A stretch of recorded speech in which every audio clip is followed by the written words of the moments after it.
Bonjour à tous, bienvenue dans Vive l'Europe. Aujourd'hui, je suis avec Roland Elie. Salut Roland. Salut. Merci d'avoir accepté mon invitation. Alors, on va commencer, on va faire un peu le bilan de Synthèse Nationale parce que c'était il y a 2 jours. Exactement, Déjà, c'était le week-end dernier à Rungis. Et oui, tu es l'un des organisateurs, hein, le chef d'orchestre de ce rendez-vous nationaliste indispensable. Alors, est-ce que tu es content de... Ce serait difficile de ne pas l'être puisque nous avons enregistré près de 3000 entrées en 2 jours, donc Ouais. ce qui est quand même une belle réussite. Les journées de synthèse nationale, c'était la 13e édition. Cette année, nous avons innové en les mettant sur 2 jours, et, Oui. Ce qui changeait un petit peu, mais ce qui donnait aussi 2 fois plus de travail. Ça ne paraît pas comme ça, mais c'est pas toujours évident d'organiser ce genre de manifestation. Et puis finalement, tout s'est bien passé. Nous avons réuni à peu près toutes les sensibilités, enfin en tout cas celles qui ont bien voulu venir de notre famille politique, notre famille d'idées, et ce qui est l'esprit d'ailleurs de Synthèse Nationale depuis Oui. le début, puisque depuis, comme je vous l'indiquais tout à l'heure, c'est la 13e édition qui vient de se dérouler. Depuis 2007, Ouais. je crois, à chaque fois, ça a toujours été le même esprit qui perdure aujourd'hui. Oui. Et Donc, qui finalement s'avère assez payant, puisque toutes les tendances, toutes les familles, toutes les personnalités qui étaient là, qui ne sont pas forcément d'ailleurs tous des grands amis, Oui. ou qu'importe, mais ont tous un dénominateur commun. Moi, il se trouve que depuis 40 ans que je milite dans cette famille politique, j'ai quand même l'occasion de connaître à peu près tout le monde. Et quand on connaît les gens, les uns, qu'on les connaît bien, les uns par rapport aux autres, on se rend compte qu'ils ont tous un dénominateur commun. Le plus petit dénominateur commun, c'est l'amour de la France et l'amour de notre civilisation européenne. ouais. Oui, Après, mais c'est justement c'est la raison pour laquelle j'ai voulu t'interviewer, c'est que ce que je trouve le plus méritoire dans ton parcours, c'est que tu es l'un des rares vraiment à avoir voulu rassembler tous les groupes qui composent la droite nationale, et tu vraiment t'acharnes à faire ça, et ça finit par payer parce que finalement cette année il y a vraiment eu beaucoup de monde, des gens avec des personnalités très différentes qui parfois ne s'aiment pas entre eux comme tu l'as dit. D'ailleurs, ça doit être parfois difficile un peu à agencer. Est-ce que il y a des fois, sans rentrer dans le détail, on va pas dire qui, mais diplomatie. voilà, il y a de la diplomatie qui est Des parfois faite. engagements pour certains. Ouais. Ok. Tu sais, tout d'abord, comme on en parlait précédemment, tous ces gens ont tous cette volonté commune de défendre notre patrie, de défendre notre civilisation. Oui. Et comme je te l'indiquais, c'est ce qui est le plus important. Mais aujourd'hui, on n'a plus vraiment le luxe Mhm. de s'offrir, on peut plus s'offrir le luxe, pardon, d'attendre trop longtemps, parce que d'année en année, la situation dégénère, on s'en rend compte, d'année en année, la France perd de sa liberté, de son identité. Il suffit de se promener dans la rue pour s'en rendre compte. Bon, d'année en année, les choses se compliquent. Et la droite nationale, le mouvement national, même pour faire plus simple, est vaste. Mais moi, je ne leur demande pas de se rassembler. Je ne demande pas aux gens de se rassembler. Les gens, chacun leur spécificité, mais ce que je leur demande, c'est de tirer dans le même sens.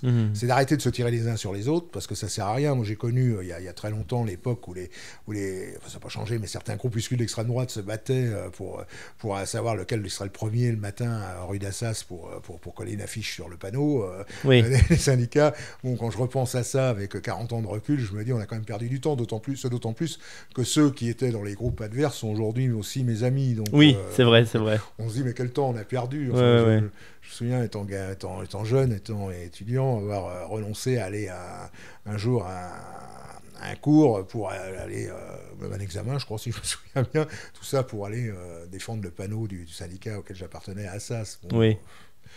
Aujourd'hui. Alors aujourd'hui, on n'a plus le temps de s'amuser à ce jeu-là.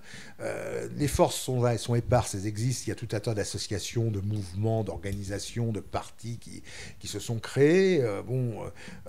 C'est peut-être dû aussi au fait que l'organisation qui serait censée rassembler toute la famille politique n'assume pas véritablement ce rôle. Mais ça, Oui.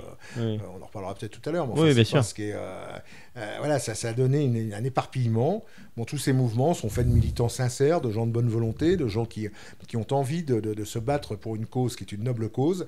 Eh bien, je leur dis à tous, tirez dans le même sens. Voilà. Oui. Dans le même sens. L'ennemi est le même. En me renseignant un peu sur ton parcours, j'ai vu que si tu plaidais pour que lors d'une élection, par exemple, 2 candidats appartenant de près ou de loin à la mouvance nationale ne se battent pas l'un contre l'autre, c'est-à-dire que l'un se retire au profit de l'autre en fonction des dynamiques. Ça paraît du bon sens. D'abord, il y a assez de circonscriptions en France ou assez de cantons en France. Je ne sais plus, il n'y a plus de cantons maintenant, mais enfin assez d'endroits pour se présenter aux élections. Et il y a peu d'argent dans les caisses de chaque mouvement. Donc, c'est quand même assez ridicule de vouloir absolument se présenter dans le même canton, la même circonscription, et laisser tout le reste sans personne. Alors bon, voilà, ça fait partie des choses qui me semblent élémentaires. Bon, alors c'est vrai que parfois, il y a des gens qui sont tellement persuadés d'être plus malins que les autres, eh bien, ils ont envie d'occuper une place bien précise. Bon, on essaye de jouer avec ça.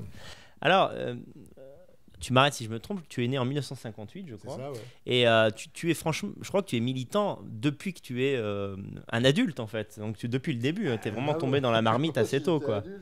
J'ai commencé, effectivement, j'ai commencé à militer quand j'avais une quinzaine d'années à peu près. Donc, à l'époque, j'ai entendu parler d'un mouvement qui faisait beaucoup parler de lui à ce moment-là, c'était Ordre Nouveau. Alors j'ai adhéré à Ordre Nouveau la semaine de la dissolution. Pourquoi la semaine de la dissolution? Je ne savais pas que c'était la semaine de la dissolution d'ailleurs. Personne ne savait que ça allait être dissous quelques jours après. Mais il y avait eu un meeting à Paris, j'habitais en province à l'époque, et il y a eu un meeting à Paris, et au cours de ce meeting, il y a eu une contre-manifestation gauchiste qui a attaqué le local d'Ordre Nouveau, et c'est comme ça que l'adresse du local, tout le monde a pu la savoir, à la connaître, et donc j'ai écrit à ce mouvement, et j'ai adhéré, mais j'ai jamais reçu ma carte, et pour cause, puisqu'une semaine après, le mouvement était dissous. Alors, j'imagine comment devait fonctionner le secrétariat d'Ordre Nouveau. Il devait falloir quand même un certain temps avant que la carte arrive chez l'adhérent. Donc voilà pourquoi j'ai commencé comme ça. Et alors en même temps qu'Ordre Nouveau, il y avait le Front National qui à l'époque était unitaire, donc on est en 1973, donc le Front National était à l'époque unitaire, et donc j'ai aussi adhéré au Front National parce que c'est l'organisation qui rassemblait tout le monde. Et donc j'ai été contacté par un garçon que je connaissais indirectement, voilà, et donc qui m'a contacté en me disant voilà, je suis le responsable du Front National local. En fait, c'était le seul adhérent avec moi, et donc j'ai passé de voir, on va créer une section. Bon, très bien. Et quelques semaines se passent, il me rappelle, il vient me voir, et entre temps il y avait une scission. Il y avait la scission des anciens d'Ordre Nouveau qui avaient créé les comités Faire-Front. Alors, en une semaine, en 3 mois de militantisme, du haut de mes 15 ans, je connaissais déjà la scission et la dissolution. D'accord. Normalement, j'aurais dû arrêter là. Parce que j'ai vu que on va tenter autre chose. Quoi. Et puis finalement, je suis toujours là aujourd'hui. Donc, mais tu as fait pas mal d'allers-retours en fait avec le Front National. J'ai l'impression que tu es parti, tu es revenu, tu es toujours un peu resté dans la sphère. 40 ans, ça laisse le temps quand même de voyager. Non, avec le Front National, si tu veux, j'ai adhéré donc, en 73.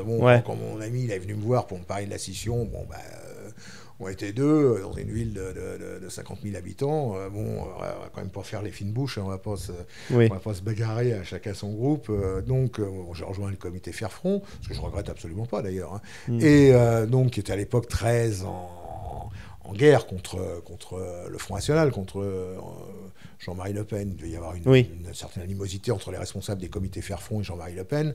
Et nous, à 500 km de Paris, on suivait ça de loin, mais bon, on prenait ce qu'on collait, on collait les affiches qu'on recevait. Hein, donc, le Faire-Front. Et le PFN s'est créé quelques mois plus tard, ou un an à peu près après. Et pendant 10 ans, j'étais au Parti des Forces Nouvelles. Donc je suis devenu, même quand j'étais étudiant à Paris et je me suis installé à Paris pendant un certain temps, j'étais responsable du Parti des Forces Nouvelles. Et quand il y a eu la percée historique du Front National en 1984, la question s'est posée, qu'est-ce qu'on fait? Est-ce qu'on continue à maintenir un PFN qui n'a plus vraiment de raison d'être, puisqu'il y avait une compétition entre le PFN et le Front National, et que visiblement le Front National avait gagné. Donc il fallait ajuster le tir, quoi. Voilà. Donc c'est à ce moment-là qu'on a décidé, mes amis et moi, mes camarades et moi-même, de prôner le ralliement du PFN, ou ce qu'il en restait, parce que quelques années auparavant, il y avait déjà eu une crise au sein du PFN qui avait fait, au moment de l'arrivée de Mitterrand au pouvoir en 1980, qui avait fait que le PFN s'était retrouvé privé de ses cadres historiques. Et d'ailleurs, les cadres qui étaient restés n'avaient pas la même approche, n'avaient pas le même contentieux avec Jean-Marie Le Pen ou avec le Front National que celui ce qu'il pouvait y avoir à l'époque de nos prédécesseurs, donc Alain Robert ou des gens comme ça.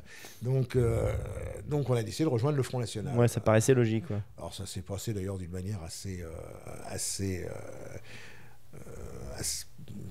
le hasard a bien fait les choses. Un jour, il se trouve que j'étais avec des amis dans un hôtel, au bar d'un hôtel à La Baule, en train de discuter, et le hasard a fait que Jean-Pierre Stirbois, qui était à l'époque secrétaire général du Front National, rentre dans l'hôtel, dans le bar de l'hôtel. Avec sa famille, enfin avec sa femme et des amis à lui, certainement en villégiature à La Baule. Et donc on s'est retrouvés à ce moment-là, puis c'est là où on a décidé donc, le ralliement ensemble du PFN. Tout ça est raconté d'ailleurs dans un cahier d'histoire du nationalisme que j'ai édité il y a quelques mois, qui est consacré à Jean-Pierre Stirbois. Ouais. Au milieu des années 80, est-ce que tu as eu, j'allais dire l'espoir, non, c'est plus fort que ça, le sentiment qu'on allait gagner? Tu t'es dit, bon là, Le Pen a percé, on a une vraie chance pour les présidentielles. Quel était ton état d'esprit en fait? Écoute, tu sais, d'abord, si on milite, si on se bat, c'est qu'on se bat pour gagner. Bien sûr. Si on se bat pour rester dans notre petit groupe, ça y a un moment, ça devient lassant, quoi. Donc, à partir de 80, moi j'ai toujours été persuadé que le mouvement nationaliste, un jour ou l'autre, percerait. Ouais. Pourquoi ? Parce qu'en France, il y a eu un leurre qui a marché pendant 20 ans, ou 30 ans, ou 40 ans, c'est le gaullisme. Oui. C'est-à-dire qu'après la dernière guerre mondiale, et en particulier après au début de la Ve République, fin des années 50, début des années 60, on était dans le contexte de la guerre froide, on était dans le contexte qui était celui de cette époque-là, et tout le monde se disait, face au communisme, face au socialisme, il y a le général de Gaulle, c'est un général, il est catholique, soi-disant il a lu l'Action française quand il était jeune, vérifier, mais enfin c'est ce qui se disait. Ouais. Donc la droite électorale, j'entends, je ne parle pas de la droite militante, je ne parle pas de la droite culturelle, mais je parle de la droite électorale, ce qu'on appelle la droite électorale, se contentait du mouvement gaulliste. Mais le jour où De Gaulle est mort, le gaullisme, quelque part, n'avait plus vraiment de raison d'être. Et quand on a vu la succession, après, avec Pompidou, qui était peut-être pas le pire, d'ailleurs, dans le genre, mais enfin, qui était plus influencé, certainement, par la Banque Rothschild que par l'esprit de la résistance gaulliste. Quand on a vu ensuite les Chirac et compagnie, on savait que le mouvement gaulliste, un jour ou l'autre, n'existerait plus et que ce leurre finirait par éclater. Et qu'il était normal, à ce moment-là, qu'un mouvement de droite nationale, comme l'était le Front National, devienne une force conséquente. Et en 84, c'est ce qui s'est passé. En 83-84, ça a commencé à monter. Et on ne pensait pas un instant, d'ailleurs, que le Front National irait jusqu'où là où il a été, je dirais aujourd'hui, ou même comme là où il était dans les années 90. Oui. Mais ça semblait évident. Et on avait vraiment l'impression, à l'époque, on était persuadé d'être sur un mouvement qui allait vers le pouvoir. Enfin, moi, toutes les années que j'ai passées au Front National à ce moment-là, j'étais persuadé qu'on arriverait un jour ou l'autre au pouvoir. Et c'était parti pour. Alors après, il y a eu des éléments qui ont fait que ce n'était pas le cas. Mais on a été en position attendant, en tout cas. Comme tu me posais la question, au milieu des années 80, pour nous, rien ne devait nous arrêter. C'est ça, il y avait un optimisme. Un optimisme. Mais c'est pas compliqué. On savait qu'il y avait beaucoup de gens qui partageaient nos idées, on discutait avec les uns avec les autres. Mais l'extrême droite, je répète toujours pour simplifier les choses, ce qu'on appelle l'extrême droite restait désespérément à 1% des voix. Je me souviens de cette époque où il y avait une cantonale partielle en Haute-Loire ou dans le Sud-Finistère, enfin qu'importe. Évidemment, il y avait deux candidats, il y a le candidat du Front National et le candidat du PFN. Alors, la première cantonale partielle, celui du PFN faisait 1,25 et l'autre faisait 0,85. Et là, c'était la victoire assurée. Puis la semaine d'après, c'est le contraire, c'est le Front qui faisait 1,22 et l'autre qui faisait 0,67. Et c'était un peu ridicule. Mais on savait qu'il y avait un fond. Parce que quand on discutait avec les gens, quand on faisait des campagnes, par exemple, je me souviens très bien de la campagne de 1978, des élections législatives de 1978, on avait fait une campagne très active à l'époque. Il y a plein de gens, mais les gens ils disaient « Ah, vous avez raison, c'est formidable, parce qu'ils sont tout à fait d'accord avec vous. Tiens, on va voter RPR. » d'accord. Quelque part, ça servait cela, quoi. Voilà. Ouais.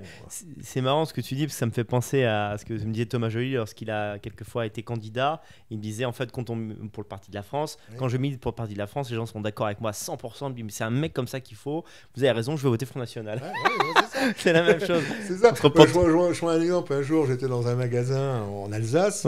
Et il y a la brave dame, la commerçante avec qui je discutais. Et puis elle me dit, oh, vous savez, hop là, moi je vote pour le Front National depuis tout le temps. Je vote pour M. Spiller. Et Robert Spiller avait quitté le Front National depuis 15 ans, 20 ans.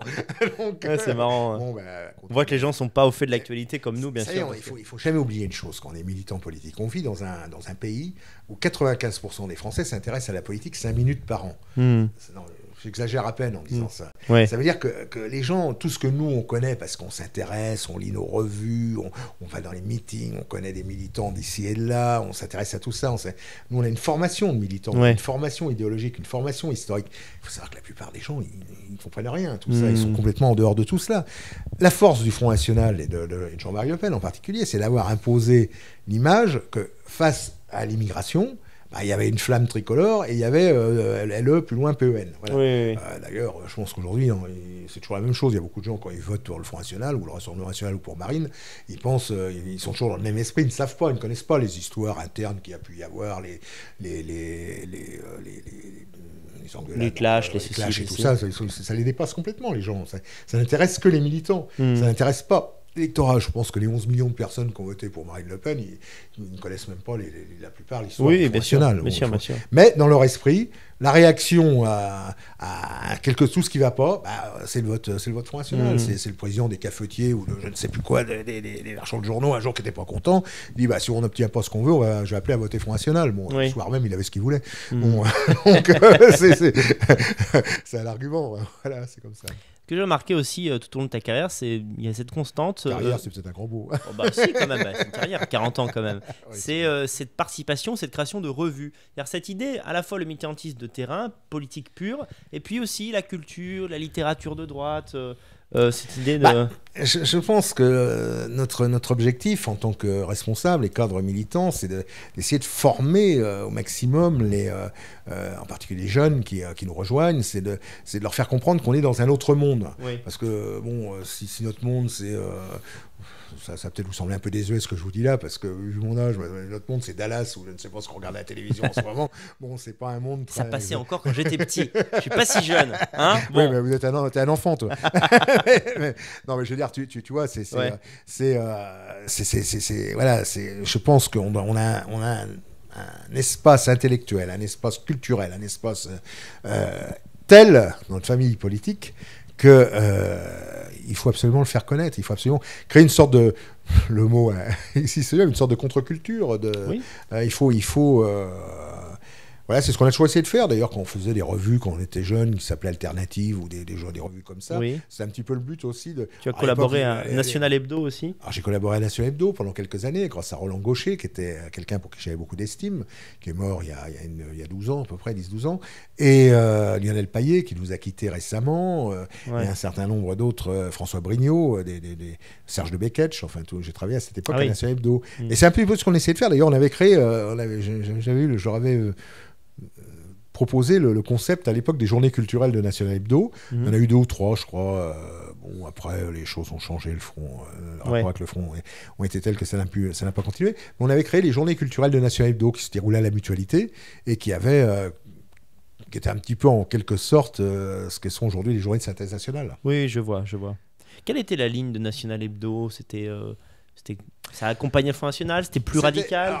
Au début, quand National Hebdo a été créé, c'était le journal de Jean-Marie Le Pen. Bon, ah oui. Ça a été ça. Au début, ça partait d'ailleurs d'un petit journal qui s'appelait RLP Hebdo, qui avait été créé au début, qui était une simple feuille renéotée ou imprimée, enfin très modeste en tout cas, par Michel Collineau et Roland Gaucher. Et ensuite, c'est devenu, en 84, le grand journal de Jean-Marie Le Pen. Voilà. Et puis, le temps passant, National Hebdo s'est un petit peu écarté a voulu prendre une certaine indépendance. Il faut bien comprendre une chose, la famille de la droite nationale, il a existé pendant 30 ans, entre 1900... pendant 25-30 ans, sur la fin des années 50, enfin, du début des années 60 plus exactement, et le début des années 80, un grand hebdomadaire qui s'appelait Minute. La plupart, mais qui était vraiment aujourd'hui, Minute est un journal beaucoup plus réduit, mais à l'époque, c'est un grand hebdomadaire qui avait un immeuble avenue Marceau. Enfin, oui, Minute en gros dessus, ça s'achetait, quoi. Voilà, et Minute se vendait à 250 000 exemplaires.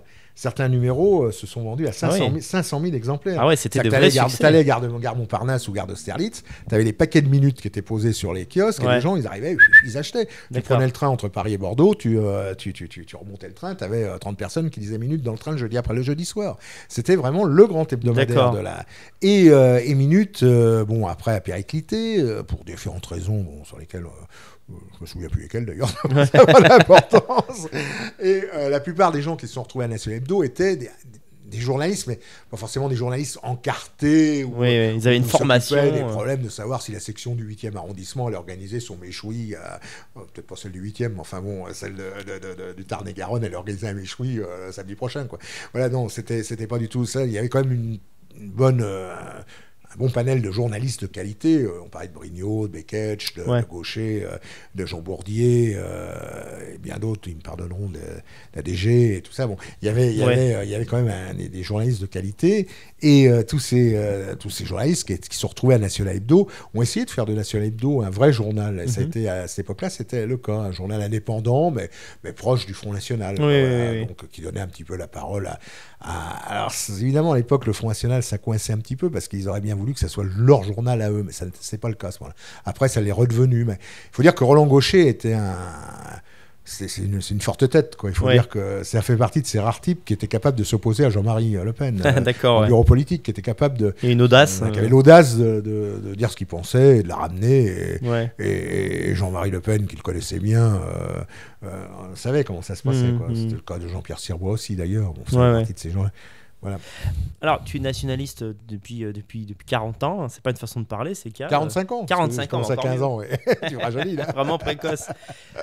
Donc, si tu as toujours été nationaliste, est-ce que toutefois il y a des points sur lesquels tu as évolué, où pour dire ta ligne globale a changé, ou c'est vraiment un bloc monolithique D'abord, il y a le monde qui a changé avant tout. Le monde a changé. Quand le monde que j'ai connu quand j'avais 15 ans n'est plus vraiment le même que celui d'aujourd'hui. On va être clair, tu as connu la France française, toi. Ah bah j'ai connu la France très française. Il fallait aller loin pour voir à l'halogène. Donc, surtout là où j'étais. Et donc c'était comme ça. Le monde a changé depuis. Oui, il a changé, mais cela dit, Ordre Nouveau, par exemple, avait été le premier mouvement à lancer une campagne contre l'immigration sauvage à l'époque. Et à l'époque, c'était une affaire de 500 000 immigrés, quoi. Donc ça passait relativement inaperçu. Bon, on est loin de ce que l'on est aujourd'hui, mais à l'époque, Ordre Nouveau a lancé une campagne contre l'immigration sauvage. Et qui ont été reprises ensuite par le Front, avec toutes ces différentes campagnes qu'il a pu mener à la fin des années 70, début des années 80. Donc en fait, tu veux dire que la base n'a pas changé, mais que tu t'es adapté un petit peu. Le monde a changé, mais je pense qu'aujourd'hui, on n'est plus dans le même monde que celui que j'ai pu connaître, enfin que les gens de ma génération en tout cas ont pu connaître. Et il faut évoluer. Il y a des réalités qui étaient à l'époque celles d'un monde coupé en deux, avec l'Union soviétique, le bloc de l'Est d'un côté, le bloc de l'Ouest de l'autre, et il fallait choisir son camp. Aujourd'hui, les choses sont différentes. On s'est rendu compte que finalement, la chute du mur de Berlin a certainement eu beaucoup d'avantages, mais ça a aussi engendré un monde qui est un monde monolithique, et ça a engendré aussi un monde dans lequel aujourd'hui, le danger est plus le mondialisme que le communisme. L'uniformisation. Voilà, c'est ça. Et est-ce que tu dirais, c'est peut-être difficile de répondre, mais finalement, est-ce que par stratégie ou par pragmatisme, tu as adouci ton discours en te disant finalement, on a perdu toutes ces batailles-là, concentrons-nous sur l'immigration ou tel sujet, ou est-ce que tu es vraiment resté un... Je crois que si tu veux convaincre les gens, il faut leur parler de ce qui les touche. Bon, voilà. Si aujourd'hui on va leur parler de la 4e internationale et tout ça, je suis pas sûr que ça les intéresse beaucoup. Donc du danger soviétique, on n'en parle plus aujourd'hui, on n'est plus dans ce monde-là. Bon, je crois qu'aujourd'hui il faut leur parler des problèmes qui les touchent. Ce d'autant plus que les mouvements nationalistes des années 70 étaient très ancrés d'une part sur... Alors, il y avait à la fois une sorte de nostalgie reposant sur... mais nostalgie au sens sain du terme, reposant sur tout le bagage historique de la famille politique. Et d'autre part, ce choix qu'il fallait faire par rapport au danger soviétique qui nous semblait être le premier, enfin le danger communiste qui nous semblait être le premier danger. Il ne faut pas oublier quand même qu'à cette époque-là, le Parti communiste frisait les 25% des voix. Que les gauchistes et les groupes gauchistes représentaient une force militante, des forces militantes conséquentes, toutes tendances confondues.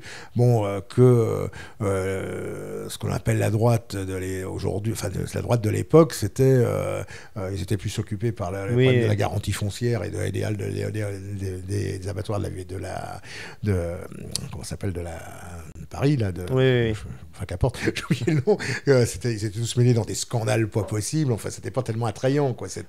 On était à l'époque de la droite que la plus corrompue du monde, du gaullisme immobilier, et donc tout ça fait que nous on essayait de jouer un rôle, mais on était très, très marginal. Bon, aujourd'hui on est dans un contexte complètement différent, on est dans un contexte où de toute façon le choix est simple, le choix il est très simple.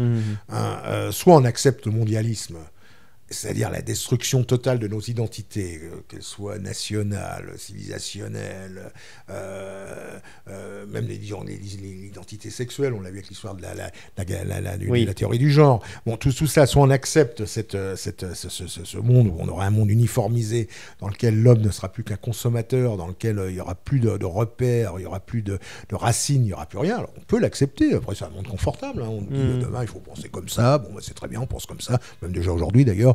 Il faut consommer tel produit, il faut lire tel journal, il faut apprécier tel auteur, il faut admirer tel peintre, il faut aller voir tel film. Bon, c'est très bien, c'est un monde qu'on accepte, soit on le refuse. Oui. Bon, je pense que les gens qui sont dans notre famille politique sont des gens qui refusent ce dictat du système. Ils refusent ce dictat du système, et à partir de ce moment-là, eh bien, on choisit une autre voie. Et comme un truc que je raconte souvent à mes amis, et je leur dis, un jour, il se trouve que j'ai un garçon que je connais, enfin un homme que je connais à mon âge, que je connais, qui était à l'école, on était sur les mêmes bancs quand on était jeunes à l'école. Et ce type-là, un jour, a eu des responsabilités importantes dans le monde politique. Il était directeur de cabinet, je crois, d'un ministre important. Bon, c'est un type qui n'a pas vraiment nos idées, mais enfin qui connaît bien il sait ce que je pense, il sait ce que l'on pense, il connaît tout ça. Et il m'avait dit, tu sais, un jour tu verras, alors ça remonte à il y a 30 ans, c'est à peu près, ou 20 ans au moins, il m'a dit, tu sais, un jour les Français se rendront compte qu'ils ne sont plus maîtres de leur destin. C'est-à-dire que ils peuvent voter, penser, dire tout ce qu'ils veulent, ils ne seront plus, ça n'aura plus aucune importance, c'est pas ce qui décidera de quoi demain sera fait. Hein. Et je crois qu'aujourd'hui, justement, les Français commencent à se rendre compte qu'ils sont plus maîtres de leur destin. C'est-à-dire que la Goldman Sachs a plus de pouvoir sur leur avenir, a plus d'influence sur leur avenir plutôt que le Conseil des ministres du gouvernement français. Aujourd'hui, on est dans un monde où les choses, la globalisation a fait qu'il n'y a plus aucun pouvoir local. Donc ils peuvent dire ce qu'ils veulent, ils peuvent voter pour qui ils veulent. Ils votent pour... Macron était ministre du socialiste Hollande il y a 5 ans. Aujourd'hui, c'est l'idole des électeurs de Fillon. Bon, voilà, mes repères sont complètement... Alors ce jour-là, où les gens s'en sont rendus compte, ça donne une prise de conscience. Et cette prise de conscience, c'est les Gilets jaunes, c'est la journée de synthèse nationale, les journées de synthèse nationale, c'est les 11 millions de personnes qui votent pour Marine Le Pen malgré elle. C'est tout cela, voilà. C'est intéressant tout ce que tu viens de dire. Cette prise de conscience... pardonne-moi de t'interrompre, Daniel, mais cette prise de conscience, eh bien, on doit en être complètement, on doit en tenir compte, parce que si on veut gagner, parce que, comme on en parlait tout à l'heure, c'est le but de tout combat politique, c'est de gagner. Si on veut gagner, eh bien, c'est pas en allant à contresens de ce que pensent aujourd'hui les gens. Voilà. Non, ce que j'allais dire simplement... Non, pardon, vas-y, tu veux terminer? Non, je t'en prie. Vas-y. J'allais vraiment faire un bilan de ce que tu avais dit en particulier quand tu as parlé du communisme. Parfois, quand je parle à des jeunes gens, notamment à Suavelos, dans mon mouvement, les jeunes de 20 ans sont assez critiques sur les gens de ta génération, y compris, je parle des gens de la droite nationale, parce qu'ils disent, mais finalement, on dirait qu'ils ont focalisé sur le communisme, alors que le danger, c'était l'immigration. Mais comme tu l'as bien dit, dans un monde où l'URSS est gigantesque et puissante, et où il y a 20-25% de voix pour le communisme, à l'époque, c'était la priorité. En fait, c'est intéressant de replacer dans le contexte pour comprendre les... C'est-à-dire que dans une France où tu avais, comme je crois, à peu près 500 000 immigrés, bon, on n'était pas dans le même contexte qu'aujourd'hui, quoi. Voilà, c'est vrai.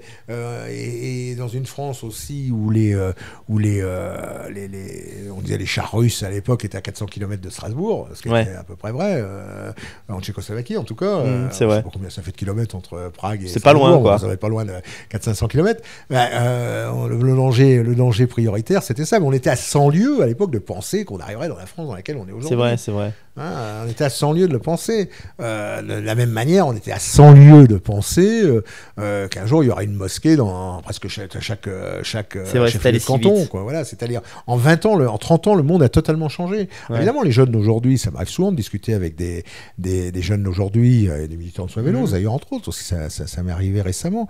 Et ben, eux, ils ont une vision qui est la vision de celle dans laquelle ils vivent, mais c'est normal. Mais peut-être aussi que la vision dans laquelle nous vivions n'était pas du tout enfin, dans le monde dans lequel on vivait n'était pas forcément le même que ceux dans lequel connaît nos parents, nos grands-parents. Ouais, ça explique beaucoup de choses. Puis j'ai voulu repasser sur le communisme parce que bien sûr, dans le monde nationaliste, il y a une tradition de l'anticommunisme. Est-ce que parfois tu as remis en question cette idéologie nationaliste en se disant finalement, le communisme avait d'énormes défauts, mais finalement, par rapport à ce que donne le capitalisme et la mondialisation, est-ce qu'on ne s'est pas trompé de combat? Est-ce que parfois tu as ce genre de pensée? Non, parce que le communisme est un système égalitariste, c'est un système qui prône l'internationalisme. Ouais. Donc finalement, le mondialisme et l'internationalisme, les résultats sont les mêmes. Et nous avons toujours opposé évidemment une vision nationaliste des choses. Donc de par ce fait, on était forcément déjà en opposition avec une forme de mondialisme qui était l'internationalisme communiste. Ça, c'est la première chose. La deuxième chose, je pense que oui, souvent on dit oui, mais finalement, regarde les beaux défilés de l'armée rouge des années 50, bon, ça avait plus de gueule que les bidas français. Bon, peut-être. Ouais. Enfin, en attendant, il n'y a pas que ça non plus. Il y avait autre chose. Mais je reconnais aussi que les 70 ans de communisme qu'ont subi un certain nombre de peuples ont fait qu'ils ont quand même maintenu leur identité et tout ça, et que nos peuples, à nous, ont été bercés dans l'illusion du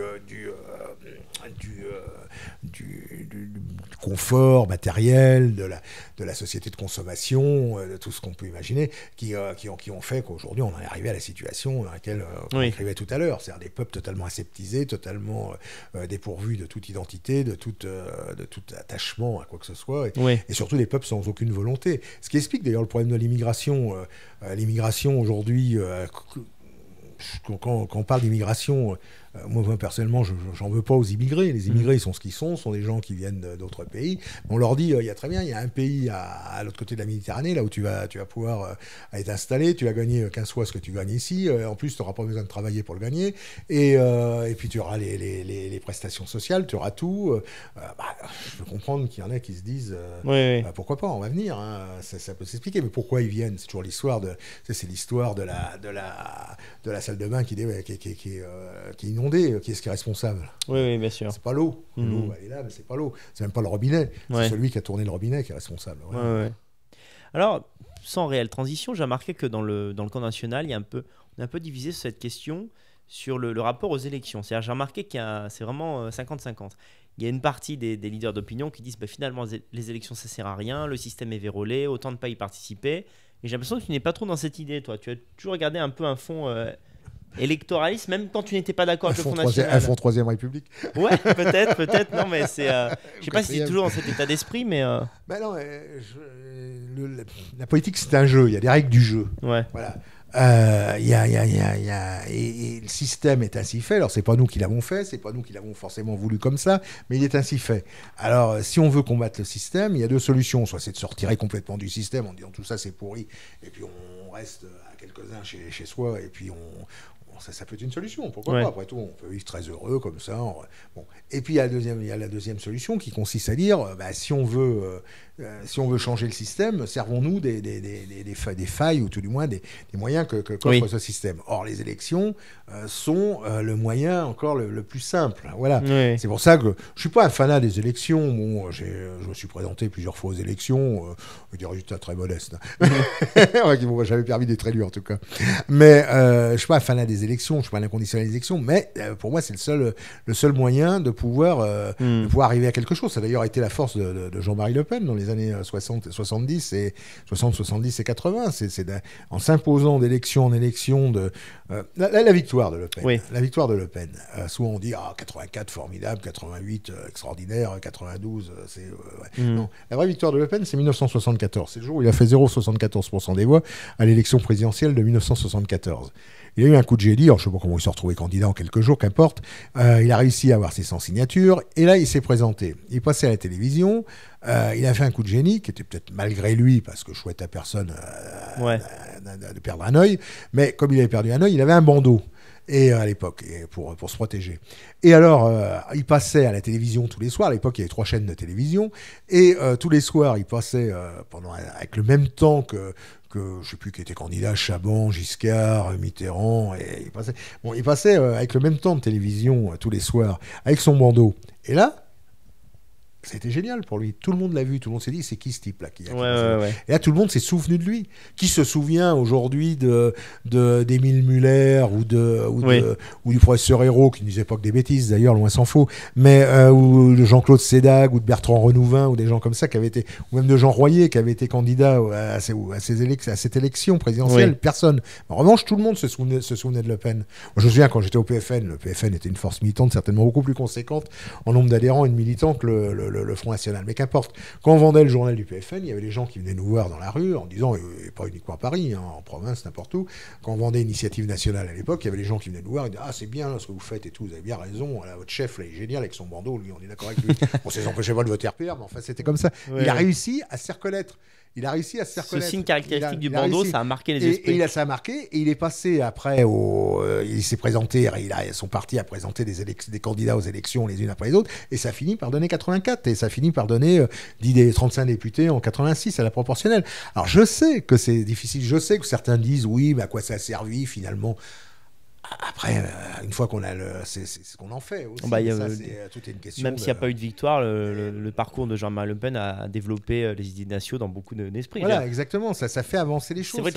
C'est ça. Si on reste sur la défète, on se dit, mais finalement, tout ça n'est qu'un vaste échec. Alors que 11 millions d'électeurs pour Marine Le Pen, c'est quand même important. C'est énorme. À l'époque, Le Pen, quand il s'est présenté en 74, je crois qu'il avait fait 64 000 voix, 65 000 voix dans toute la France. Aujourd'hui, c'est 11 millions de voix. Les gens disent, ah, mais ça n'avance pas et tout. Bah oui, enfin, quand on passe de 64 000 à 11 millions de voix, ça fait c'est énorme. C'est quand même pas en avant, quoi. Bon.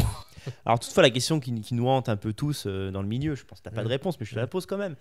Comment se fait-il que lorsqu'il y a des sondages d'opinion, très souvent, quand on pose, là je parle des sondages faits par des médias mainstream, même pas par la droite nationale, on demande aux gens leur avis sur l'immigration, on leur dit, est-ce que vous avez le sentiment qu'il y a trop d'immigrants en France ?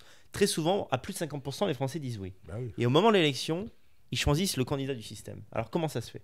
Qu'est-ce qui fait qu'on ne convainc pas en fait ? Parce que on a expliqué pendant 40 ans, 50 ans, ou même plus, 60 ans, on explique depuis 60 ans aux gens qu'il y a le mal absolu. Bon, le mal absolu, on le connaît, je ne vais pas faire de dessin. Ouais. Voilà. Et donc, les gens, ils sont persuadés que si le Front National arriverait au pouvoir, d'abord, comme ils ont toujours vu que des films en noir et blanc sur le sujet, ils sont persuadés que la vie va revenir en noir et blanc. Bon, si les films sont en noir et blanc, c'est qu'il n'y avait pas de film couleur à l'époque, c'est tout. Oui, la vie n'était pas en noir et blanc. J'imagine qu'ils vont tomber dans un monde qui est un monde glauque et tout ça. Bon, et alors on leur a expliqué, on leur a bourré le crâne en disant, vous vous rendez compte, si vous votez Front National, vous allez avoir, ils vont rouvrir les camps de concentration, ils vont faire ci, ils vont faire ça. Ouais. Et les gens, ils finissent par certaines personnes, même s'ils partagent nos idées, on en connaît tous, on a tous autour de nous des gens qui partagent nos idées, mais qui ne voteront jamais pour un mouvement national, qui ne voteront jamais. Que ça change, enfin, en tout cas qu'ils ne votent toujours pas pour un mouvement national parce qu'ils sont tellement persuadés que ce qu'on veut leur raconter et tout ça arrivera qu'ils préfèrent je comprends, ils mettent pas en adéquation leurs idées et leurs choix. Mais cela dit, là où il y a des choses qui changent, c'est que les gens, c'est à force de se faire traiter de fascistes, ils finissent par penser qu'ils le sont. Et ils disent, ah bon, c'est vrai, tiens, on nous a traités de fascistes, c'est peut-être qu'on est fasciste après tout, mais alors si on est fasciste, c'est que le fascisme, c'est pas si méchant que ça, puisqu'on est des gens gentils. Alors donc ils finissent par le croire. Et c'est ce qui explique aussi que aujourd'hui... c'est Le Pen qui disait un truc, pourquoi faire une dédiabolisation au moment où le diable devient sympathique. Bon, c'est vrai, mauvais timing. C'est un mauvais timing, quoi. Il y a à l'époque de Trump, de Salvini, qui a... Partout en Europe, on voit bien... Bon, les gens prennent conscience qu'il y a comme je l'indiquais, ils n'ont plus le pouvoir sur leur avenir. Aujourd'hui, qui votent pour l'un ou qui votent pour l'autre, ils voient bien que finalement, je parle des partis du système, que finalement, ça ne change pas grand-chose. D'ailleurs, ils retrouvent toujours les mêmes au gouvernement. On peut voter à gauche ou à droite. De toute façon, on trouvera toujours les mêmes en haut. Donc tout ça, c'est interchangeable. Et ils se rendent bien compte que tout ça, ça n'a plus beaucoup d'importance. Et puis, ils se rendent bien compte aussi de ce qui se passe dans la rue. On en parlait tout à l'heure à propos de l'immigration. Il suffit de descendre sur le trottoir pour comprendre. Quoi. Ouais. Alors, il y a des gens qui nous disent « Ah, mais non, le grand remplacement. » L'autre jour, il y a quelqu'un qui me disait « Le grand remplacement, ça n'existe pas. Depuis 1974, on a arrêté l'immigration en France. » Ah, bah tiens. Alors, je ne sais pas où ils sont. Enfin, en tout cas, ils sont tous dans mon quartier. J'étais pas au courant, moi. Ce que tu dis, au fond, c'est que les idées, notamment sur l'immigration, convainquent les Français, mais finalement, c'est plus une question de forme que de fond. À cause de la propagande médiatique, ils vont pas mettre le bulletin FN, ils vont pas mettre le bulletin droite nationale, alors que finalement, quand les idées sont portées par d'autres candidats comme Sarkozy, qui avait fait Sold-Up en 2007, finalement, c'est vrai, il a vraiment gagné avec les idées. Oui, ça a été vrai, mais c'était en 2007, et en 2007, ça fait 12 ans déjà. Ouais, c'est vrai. Ça. Et alors, tu vois, par exemple, l'autre jour, je discutais à Bruxelles avec mon ami Philippe de Winter, qui est l'un des responsables du Vlaams-Belang. Et je me souviens quand il y a, je ne sais pas si tu connais l'histoire de la Belgique, enfin ces dernières années, il y avait un parti qui s'est créé, le Vlaams-Belang montait, et il s'est créé un parti de centre-droit dit nationaliste. Alors il faut tenir compte aussi que là il y a tout le problème de l'identité flamande qui rentre en ligne de compte, mais enfin bref, un parti de centre-droit qui a gobé, qui a réussi à pomper une partie de l'électorat du Vlaams-Belang. Et à l'époque, je me rappelle donc ça remonte il y a une dizaine d'années de ça, et d'en avoir parlé avec Philippe et ses amis, et je leur ai dit, mais tenez bon, nous on a eu le même problème avec Sarkozy, ça pompe un moment, et il y a un moment où ça finit par craquer, et c'est ce qui se passe aujourd'hui. Le Vlaams-Belang est redevenu le premier parti de Flandre, en tout cas, si ce n'est de Belgique. Donc ça c'est le cas, mais les gens, plus ça va, plus le curseur se pousse vers la droite. À la fois, ce monde change, on parlait du monde qui changeait. Ouais, écoute, il y a 5 ans, ou 6 ans maintenant, enfin en 2013, il y a eu toutes ces manifestations pour l'histoire de la loi Taubira. Oui. À chaque fois, tu as eu des centaines de milliers, voire sont les organisateurs, même plus d'1 million de personnes qui sont descendues dans la rue. Oui. C'est quand même inimaginable, c'était quand même inimaginable. Donc là, c'est dire non au mariage. Oui, c'est l'histoire du mariage gay, qu'importe le sujet, mais il y a des gens qui sont descendus dans la rue. Tous ces gens, ils se sont rendus compte. Alors, on peut discuter après sur le sujet, ça c'est autre chose. Mais ils se sont rendus compte que finalement, il y avait aussi des gens qui habitaient à 50 mètres de chez eux qui étaient capables de faire la même chose. Ils se retrouvaient dans les trains à 5h du matin pour monter manifester à Paris. Et qu'est-ce qu'ils voyaient ? Ils voyaient leurs voisins du bout de la rue. Donc, ces gens ont commencé à sentir qu'il y avait quelque chose qui bougeait dans le pays. C'était possible. On l'a revu avec les Gilets jaunes. J'ai un autre exemple à propos. À la suite il y a 2 ans, Synthèse Nationale avait a publié un livre et a lancé une campagne, c'est peut-être un grand mot, mais enfin en tout cas c'est mobilisé sur un sujet bien précis, qui est un autre sujet, c'est le sujet des éoliennes, de l'implantation des éoliennes en France. Bon. On a publié un livre là-dessus d'un de mes amis, Alban Darguin, qui a beaucoup travaillé sur le sujet. Ce livre a eu un certain succès, il s'en est vendu à plusieurs milliers d'exemplaires, et ça nous a permis d'être contactés par des tas de groupes, d'associations locales. Ils se disent, on a lu votre livre,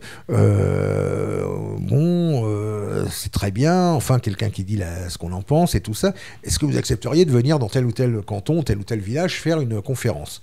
Bon, alors, selon ses possibilités, Alban est allé dans ces villages, rencontrer ces gens. Évidemment, on a tenu un langage qui est un langage de chez nous, quoi. Alban Darguin, je le connais depuis, on est à l'école ensemble, donc on se connaît depuis longtemps. Donc c'est quelqu'un qui est totalement dans notre vision des choses. Et tous ces gens qu'on rencontrait, généralement, c'était des gens qui s'étaient connus au moment de la Manif pour tous, et qui se sont reconvertis dans le combat anti-éolienne, parce qu'on avait installé un parc d'éoliennes à côté de chez eux, et ils se sont rendus compte que derrière les éoliennes, il y avait toute une volonté dont on pourrait parler tout à l'heure, mais ça serait long d'expliquer tout ça, mais en fait, toute une volonté, en tout cas, derrière lesquelles se cachent toujours les mêmes. Il y a beaucoup d'histoires de gros sous là-dessous. Et tous ces gens, ça faisait des nouveaux pôles de mobilisation. Et petit à petit, tout cela, on l'a revu avec les Gilets jaunes récemment, tout ça fait que le curseur se déplace de plus en plus dans le sens, on va dire à droite, voilà, pour faire simple. Mais de la même manière, il y a 5 ans, si on vous avait dit, vous savez, toute la rédaction de Charlie Hebdo va se faire zigouiller. Bon, il n'y aura pas cru. Hein. Si on dit à Nice, sur la promenade des Anglais, il y aura 60 ou 80 morts, je ne sais plus, tués par. Si on a dit, il y a des curés qui vont se faire tuer, des chefs d'entreprise, enfin bref, tous les attentats auxquels les gens qui seront poignardés dans la rue et tout ça. Bon, les gens auraient dit, tout ça, c'est les fantasmes de l'extrême droite qui prend ses désirs pour des réalités, qui voit le mal partout et tout ça. Finalement, qu'est-ce qui s'est passé? J'ai oublié des exemples, ils sont nombreux. Mais qu'est-ce qui s'est passé? C'est ce qui s'est passé, c'est la réalité d'aujourd'hui. Et pratiquement toutes les semaines, il y a un nouveau drame. Partout en Europe aussi. D'ailleurs, je parle en France, mais c'est partout en Europe. Et un nouveau drame qui quelque part, même malgré tout, passe de plus en plus inaperçu parce que ça devient tellement commun. C'est vrai. Et donc ce monde a changé. Et on doit aujourd'hui, ça revient à la question que tu me posais tout à l'heure, on doit aujourd'hui en tenir compte et on doit aujourd'hui être... oui. Ouais, il faut savoir ce qu'on veut, voilà, c'est tout. Si on veut gagner ou si on veut réhabiliter telle ou telle époque. Bon, fût-elle une époque passionnante, mais il faut savoir ce qu'on veut. Aujourd'hui, si on veut gagner, il faut s'adapter aux réalités du moment. Ouais. Ce qui est terrible, là, c'est vraiment... Je suis d'accord avec ce que tu dis, je constate à quel point il y a une capacité d'oubli, y compris chez nous. L'autre fois, un type me parlait de Timothée, je me suis rendu compte que j'avais déjà oublié en fait il y a 2-3 mois qu'un jeune homme a été tué à Lyon, parce qu'il y en a tellement en fait. Ça passe tellement vite ça. Qu'est-ce qui va enfin, même regarde récemment l'histoire du enfin, je rigole mais c'est pas drôle du tout, mais ce qui s'est passé à la préfecture de police quoi, c'est hallucinant. Enfin je sais pas comment on peut imaginer qu'à la préfecture de police un mec qui a accès à tous les dossiers et tout ça du jour au lendemain décide de zigouiller. Si c'était arrivé il y a 20 ans au milieu de rien, ça aurait été un scandale national, majeur, avec des démissions. Voilà. C'est ça qui est fou en fait. C'est qu'il y a jamais. Ça aurait mis le gouvernement en l'air. Oui, bien sûr. Voilà. Mais aujourd'hui. Il n'y a aucun mea culpa du gouvernement. Bon, c'est déjà quasiment oublié. Entre-temps, il y a eu Xavier Dupont-de-Ligonnès et puis voilà quoi. Voilà, mais ça, je trouve, je ne sais pas si tu seras d'accord avec moi, c'est que à une époque, ce qui ne passait pas, maintenant passe. C'est-à-dire, je ne sais pas, sous Chirac, s'il y avait eu cet attentat à la préfecture, je suis persuadé que Chirac aurait voulu. Mais il a dissous l'Assemblée, mais on va dire à une occasion de drame comme ça, le gouvernement se serait remis en question, au moins pour la forme. Et là, on voit que Macron tient bon.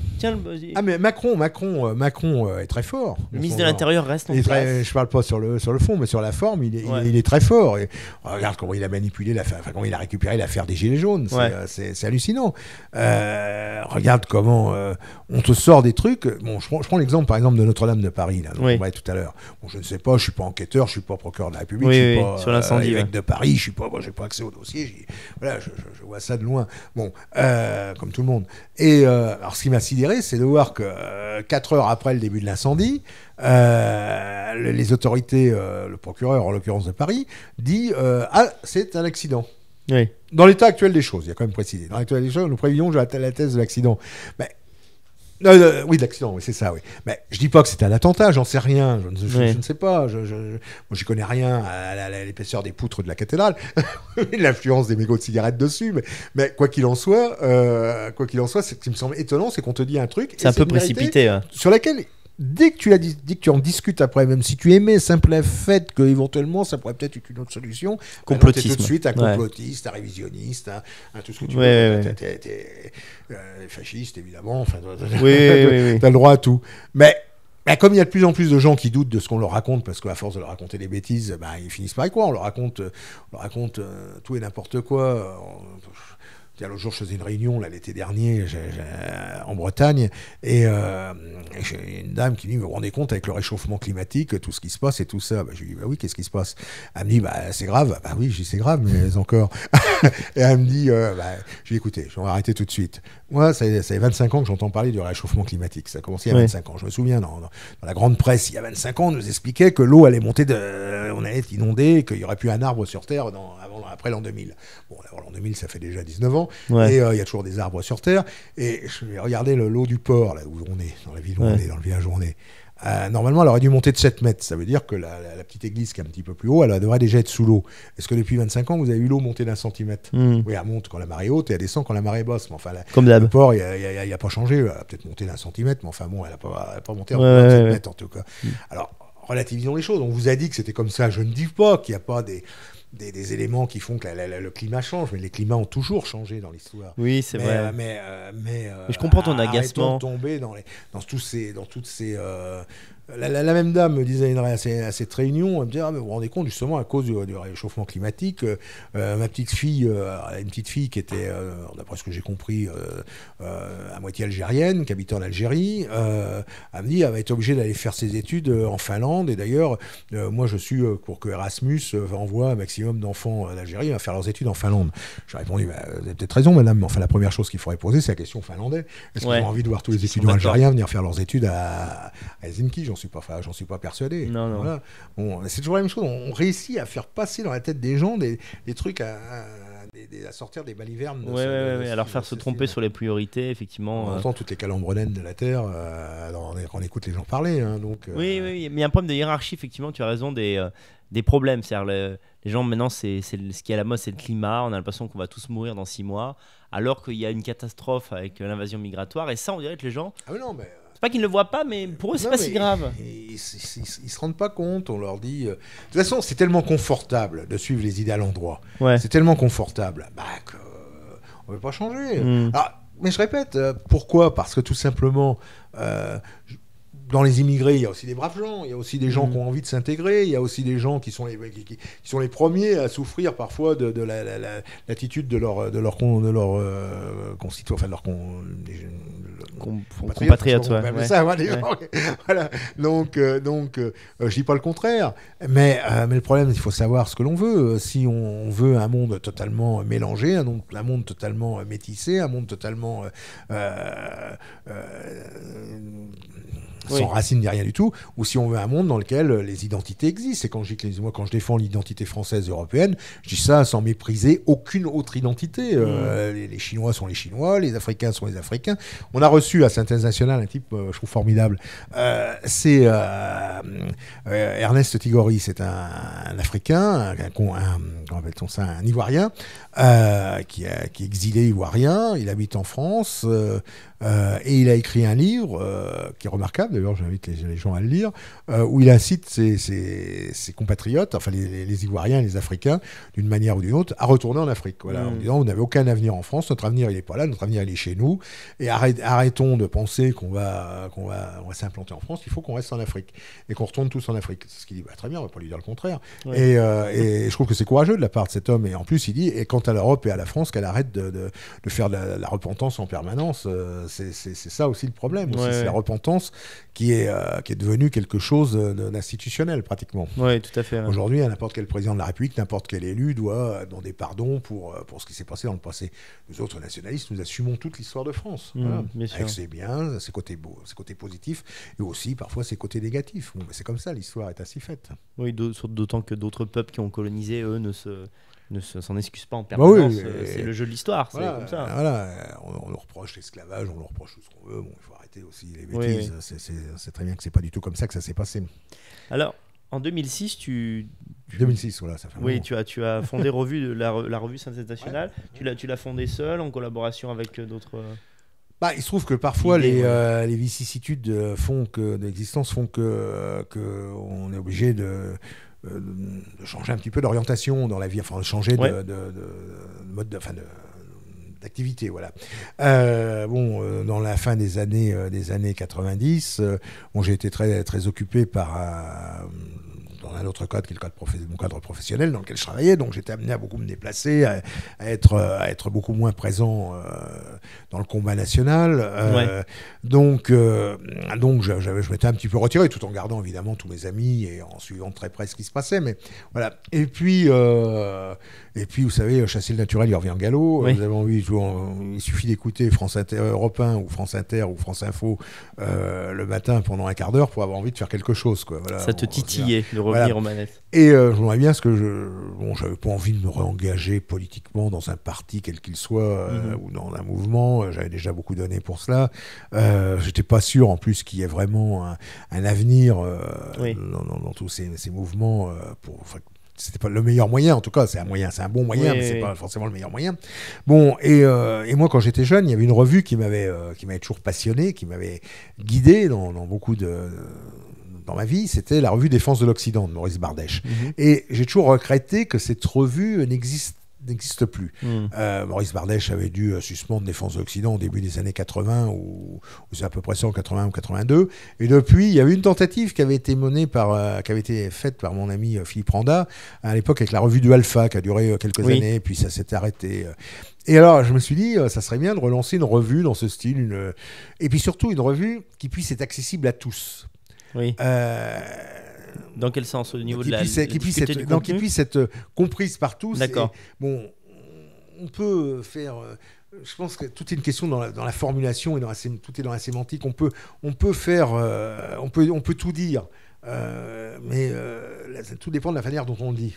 Voilà. Pourquoi ce choix du titre Synthèse nationale? Qu'est-ce que tu veux Synthèse nationale, c'est un choix bien précis. C'est qu'à cette époque-là, en 2006, la droite nationale était un petit peu atomisée, était assez atomisée. Il venait d'y avoir, c'est quelques années après la scission entre Bruno Maigret et Jean-Marie Le Pen. C'était quelques années, il y avait un foisonnement de groupes qui existait. Et ça revient à ce que je vous disais tout à l'heure, connaissant les uns les autres, ayant autant d'amis chez les uns que chez les autres, et ayant pris du recul en plus par rapport à tout cela, ayant été amené à rencontrer des gens qui n'étaient pas forcément des gens qui passaient leur temps dans nos chapelles et nos mouvements, je me suis dit, ça serait bien de faire quelque chose qui puisse les toucher. Moi, j'étais parfois un peu agacé par le fait que certains de nos journaux, très courageux, qui n'ont pas assez glorieux, qui ont mais parfois se rendent dans des considérations qui font qu'ils se coupent ou qui peuvent faire peur aux gens. Oui. Ça revient un petit peu à ce qu'on disait tout à l'heure. Aujourd'hui, il faut savoir ce que l'on veut. Voilà. Si on veut gagner ou si on veut rester à gamberger sur le passé. Voilà. Si on veut gagner, eh bien, il faut tenir un langage tout en ne reniant pas le passé, tout en, évidemment, même en le chérissant parfois. Mais il faut aussi... tout est question de juste équilibre entre les choses. D'accord. Et c'est ce que j'ai essayé de faire avec Synthèse nationale. Alors, j'ai réuni quelques-uns de mes amis qui étaient à peu près dans le même cas que moi, qui étaient un petit peu en dehors, qui s'étaient retirés un petit peu du combat politique quotidien. Et on a décidé de faire cette revue, qui aujourd'hui existe depuis 13 ans.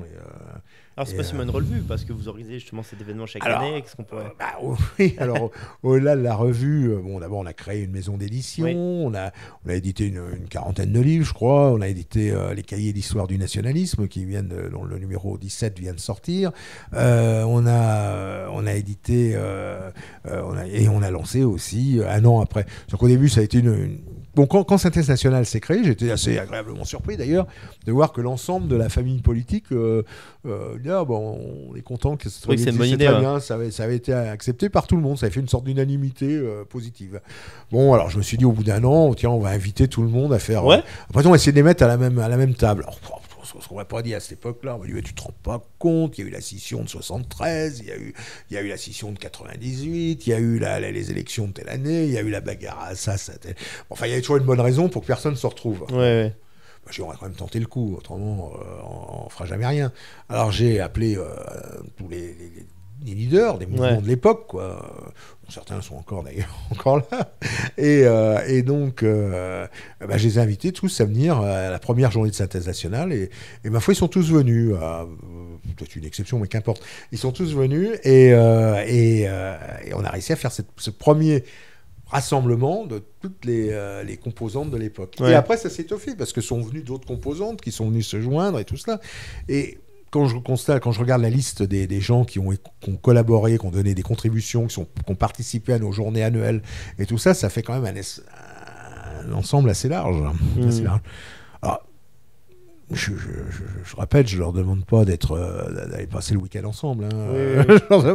On leur demande une seule chose, c'est de parler de ce qui rassemble plus que ce qui divise. D'ailleurs, la dernière journée, la semaine dernière, il y a certainement des gens qui se sont opposés, qui sont les contradictoires, mais il n'empêche qu'ils étaient tous là et tout s'est bien passé. Ils étaient au même endroit, ils se sont exprimés à la suite. Et ça a été, chacun avait son point de vue et puis ça. Oui. Ça permet aussi de fédérer leurs différents publics. C'est-à-dire quelqu'un qui est plus attiré par tel mouvement, c'est l'occasion de rencontrer tel autre. C'est important que les gens sachent d'abord qu'ils ne sont pas seuls, parce que bien souvent nos amis disent ah bah oui mais moi je suis tout seul, j'ai un copain qui m'a donné telle documentation sur telle partie, puis ça s'arrête là. De toute façon comme les autres, comme dans la rue personne pense comme moi, je préfère rester tout seul chez moi.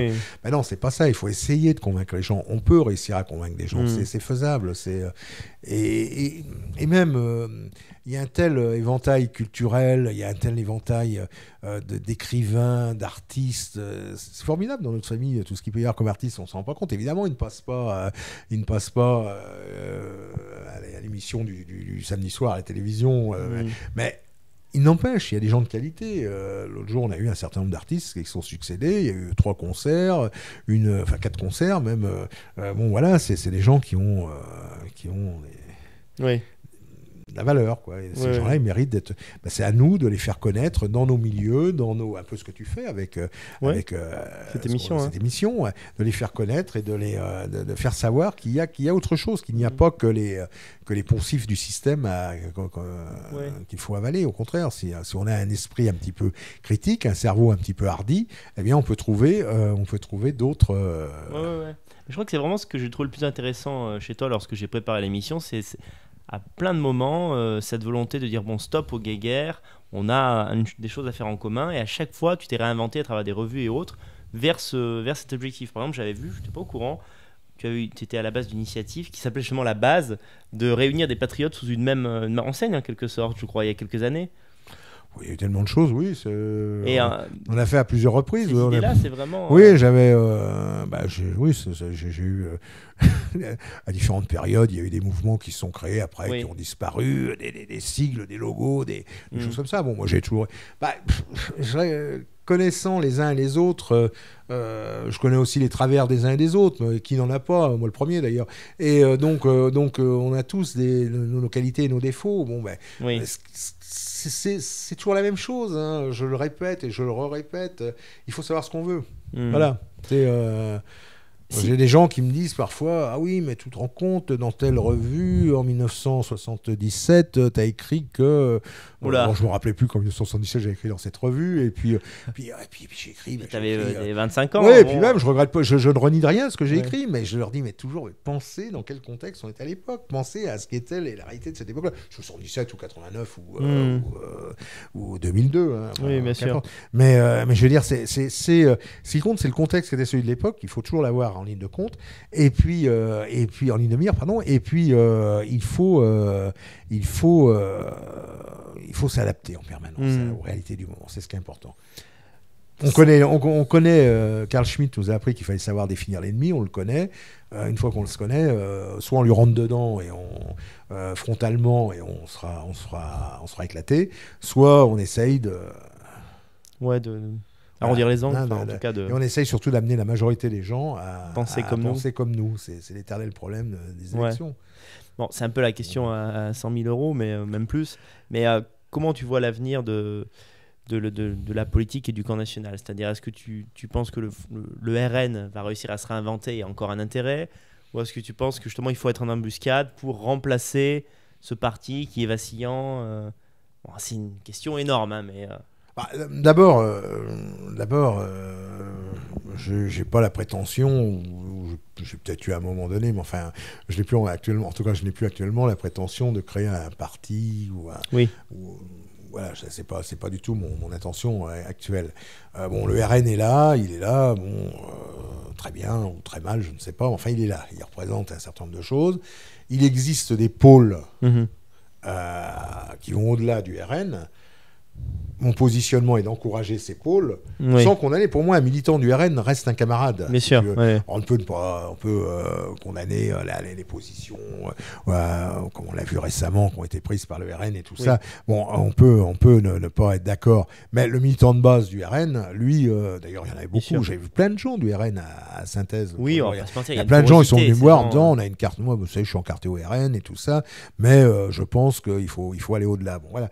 Et il y a des mouvements qui se sont créés, comme le tien, comme la dissidence française, comme d'autres. Je prends ces exemples parce que c'est ceux qui me viennent à l'esprit. Eh bien, tous ces mouvements ont un rôle à jouer. Et ce rôle, je pense que c'est un rôle tirer vers la droite le curseur, l'ensemble du mouvement national. Quand je dis ensemble, c'est y compris le RN et y compris d'ailleurs toutes les autres forces nationales qui peuvent exister. Bien sûr. Et faire en sorte que ce curseur se pousse de plus en plus à droite, comme l'extrême gauche faisait dans les années 60, pousser le curseur à gauche. Je comprends. Voilà. Et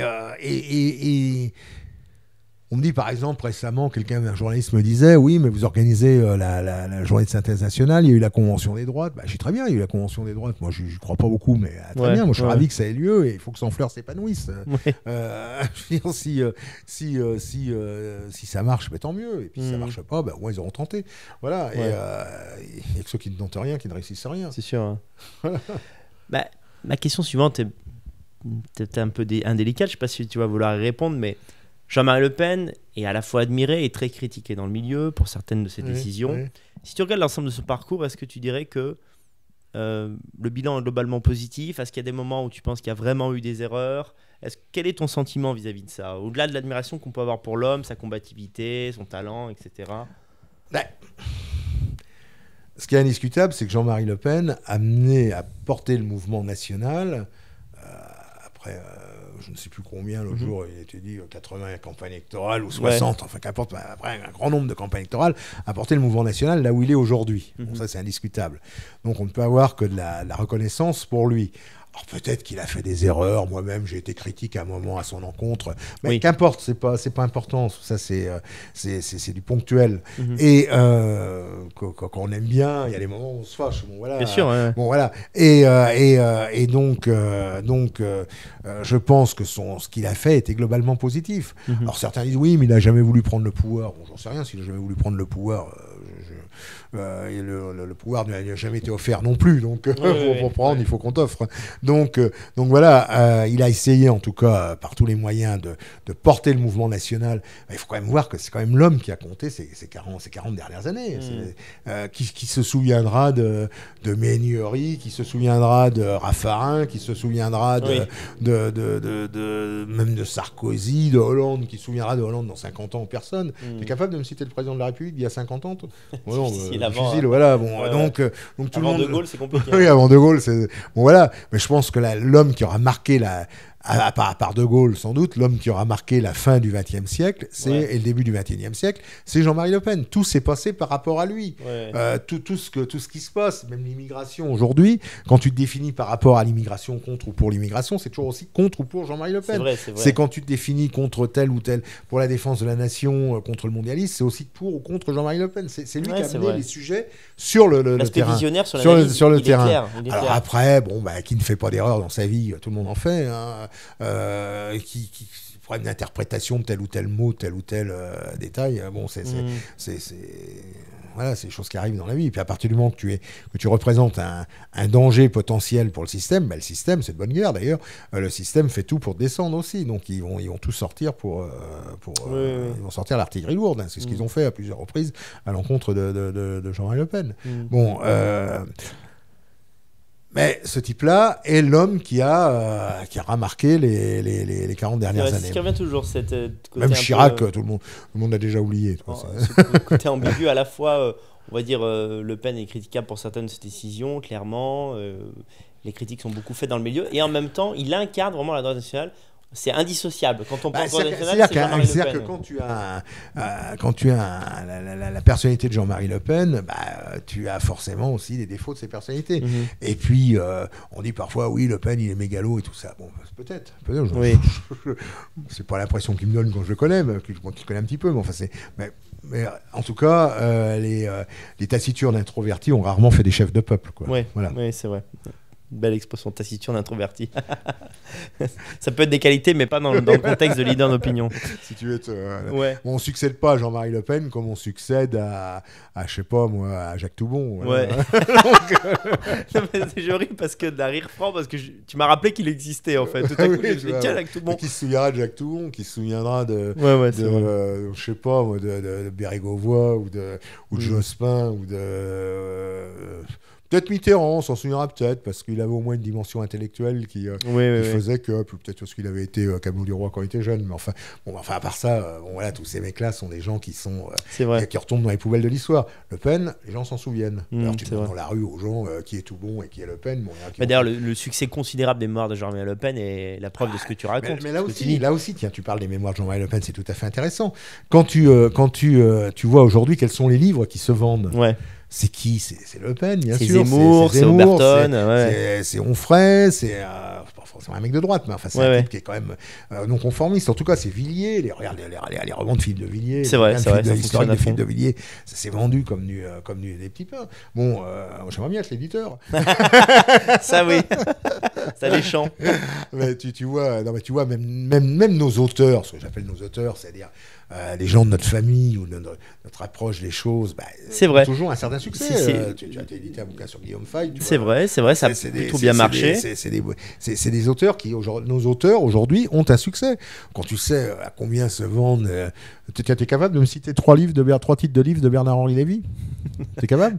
On demande dans la rue aux gens s'ils sont capables de... Ils vont dire, Bernard-Henri Lévy est un formidable écrivain qui a une production littéraire extraordinaire. Tiens, citez-moi 3 titres de Bernard-Henri Lévy.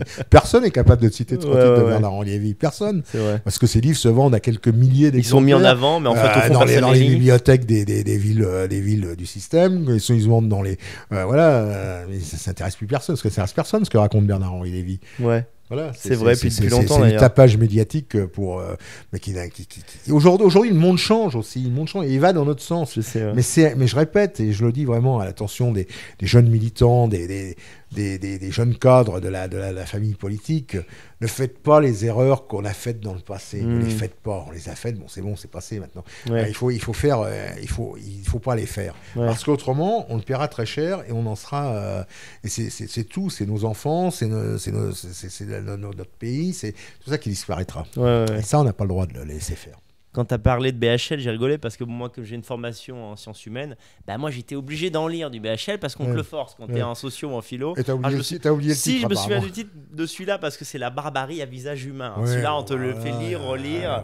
Évidemment, je vous spoil, c'est les fachos, la barbarie. C'est pas autre chose. Absolu, Alors, concernant Synthèse nationale, en quoi peut-on t'aider? Est-ce que tu as des besoins? Est-ce qu'on a des besoins pour la rédaction, pour la mise en avant, pour la promotion, pour l'organisation de la prochaine événement? C'est une très bonne question. Bien sûr qu'on a toujours besoin d'être aidé. Synthèse nationale est une revue, c'est une synthèse déjà, comme son nom l'indique. Alors, on donne la parole à tous ceux qui le veulent bien. Bon, à partir du moment qu'ils le font dans la courtoisie et dans le respect des autres. Bon, on a bien sûr que tous ceux qui veulent contribuer à Synthèse nationale en amenant sur le... on n'a pas la prétention d'être un média ultra influent, enfin on a quand même une petite influence. On essaye de faire en sorte que qu'en lançant des thèmes de réflexion, des thèmes d'action, tiens, je parlais tout à l'heure des éoliennes, alors maintenant tout le monde parle des éoliennes, maintenant tout à droite tout le monde s'est mis contre les éoliennes, on était les premiers. Bon, donc j'en suis fier, je suis très content d'être les premiers, mais je suis aussi très content que maintenant tout le monde s'y mette. C'est parfait, ça veut dire que c'est des mouvements qui peuvent prendre de l'ampleur. Bon, on essaye de faire avancer les choses comme ça. Alors tous ceux qui veulent nous aider, tous ceux qui ont des idées d'articles, de contributions, et puis la première des choses, ceux qui veulent s'abonner aussi, c'est aussi. Mais c'est ce que j'allais te dire. Comment s'abonner à la revue? C'est très simple. Il y a un bulletin d'abonnement. Il suffit d'envoyer 50 €. C'est correspond à 6 numéros à l'adresse de Synthèse nationale, 9 rue Parrot, dans le 75 012 Paris. Et donc ça, je mettrai le bulletin en lien. Les gens peuvent s'abonner. Et puis en consultant nos sites, en le faisant connaître, vous pouvez aussi acheter nos livres, acheter les cahiers d'histoire du nationalisme qui sont un petit peu... on en a marre que les autres racontent notre histoire à notre place. Alors un jour, on s'est dit, si on veut en tout cas arrêter avec cet état de fait, c'est à nous de raconter notre histoire. Alors on a déjà publié 17 cahiers qui sont des sujets aussi différents que François Duprat, que le MSI, que Caudray Hanou, que le PFN, que Jean-Louis Tixier-Vignancourt, que sais-je encore, Jean Mabir, Andrieux-La Rochelle, enfin bon, il y en a eu 17. Hein, donc tout ça, il suffit de consulter le site synthèse-édition.com. Je vais trouver la bonne adresse pour histoire de ne pas mener les gens nulle part. On trouve facilement sur Internet tout ça. Et, ou d'aller tout simplement dans les bonnes librairies où ils sont diffusés aussi. Et puis pour les personnes qui préfèrent acheter comme ça en physique, en rencontrant les auteurs ou les éditeurs, bien sûr, chaque année, Synthèse nationale. Là, ça vient de passer, mais l'an prochain, il y avait tout le monde. Et pour l'an prochain, on a fait cette année un test. Avec Donald Trump l'année prochaine, allez. Allez, on monte en ambition, allez hop.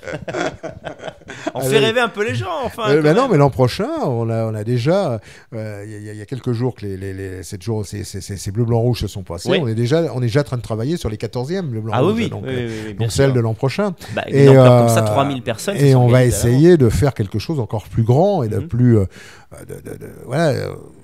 On n'est pas encore à avoir la grande roue et les manèges devant la porte, mais comme c'était le cas à l'époque de la grande époque des Bleus, Blancs, Rouges, au moment de la percée de Jean-Marie Le Pen. Mais qu'importe, on espère, on va essayer encore l'an prochain de faire quelque chose de ça progresse, en tout cas, ça va vers le succès. De plus rassembleur, de plus dynamique, de plus festif aussi, bien sûr, avec encore plus de stands. Bon, il suffit de regarder tous les stands qui étaient là. C'est vrai. Tout le succès. Et je voudrais qu'ils ont eu, et ils sont tous contents d'ailleurs. La preuve, ils reviennent tous les ans. Alors je pense que s'ils perdaient de l'argent, au bout d'un moment, ils me diraient Roland, t'es bien gentil, mais enfin bon, ton truc, ça nous rapporte pas grand chose, ça nous coûte plus que ça nous rapporte. Donc on va plus venir. Ben non, ils viennent tous tous les ans, non seulement ils reviennent, mais il y en a encore de plus en plus. C'est vrai. Donc ça veut dire que ça marche. C'est pas que de la politique aussi. Je vais profiter aussi de l'occasion que tu me donnes pour remercier les militants de Sois Vélos qui sont venus nous aider. Parce qu'il y a quelques militants de Sois Vélos qui sont venus et qui ont été d'une efficacité remarquable. Voilà, je dois le dire. Écoute, ils sont très contents d'entendre ça. Il y en a eu d'autres. Il y a eu d'autres militants, d'autres mouvements qui sont venus, mais on avait proposé de venir nous aider. Ils sont venus et je voulais les remercier. C'est très gentil. Parce que du fond du cœur, parce qu'ils ont été. C'est une école, le militantisme. Le militantisme, c'est pas uniquement être derrière Internet et de regarder passer ce qui se passe. Non, c'est aussi installer les chaises, faire les sandwichs, faire décoller les affiches, distribuer les tracts, c'est aussi tout ça. Voilà. En tout cas, moi j'y étais le premier jour, c'était vraiment une formidable réussite, j'étais très content. Il y a aussi le côté, on pourrait insister sur le côté aussi pluridisciplinaire, il y a des musiciens, il y a des artistes, de sensibilité patriote, donc vraiment c'est un grand événement qu'il ne faut pas rater chaque année. Ça n'a pas été facile de caser tout le monde, ça c'est vrai. C'est vrai. Parce qu'au début on faisait une journée, enfin au début c'était un après-midi, après c'est devenu la journée, maintenant c'est les 2 jours. Bon, peut-être qu'un jour ce sera les 6 jours de Synthèse nationale. On te le souhaite, on nous le souhaite. Si les gens le veulent, pourquoi pas, mais enfin bon, il y a quand même encore du travail, et puis il y a encore beaucoup de choses à organiser, à affiner en tout cas. Voilà. Mais ça sera. Je te remercie beaucoup, Roland, pour ton combat, puis pour ta sympathie aussi, parce que vraiment, non mais t'es positif, t'es quelqu'un de positif, ça se ressent, ça donne la patate, ça donne envie de lutter. J'espère que ça sera le cas, et tous ceux qui veulent lutter, lutter dans vos organisations, lutter quelle qu'elle soit, mais enlevez de vous cette volonté de vouloir toujours s'en prendre à celui des qu'à côté. C'est le cas dans beaucoup de cas. Non, notre ennemi il est en face, et face à l'ennemi on doit avoir une stratégie commune, si c'est unitaire au moins commune. Je crois que c'est le slogan de Synthèse nationale, peut-être je me trompe. Pour une France française dans une Europe européenne, c'est ça ? C'est ça. On ne peut pas finir sur mieux que ça. Il n'y a pas rien de plus simple. Les choses claires s'expriment clairement. Voilà. À bientôt les amis. À très bientôt pour Vive l'Europe. N'hésitez pas à vous abonner, à voir la vidéo, la partager. Salut les gars. À bientôt.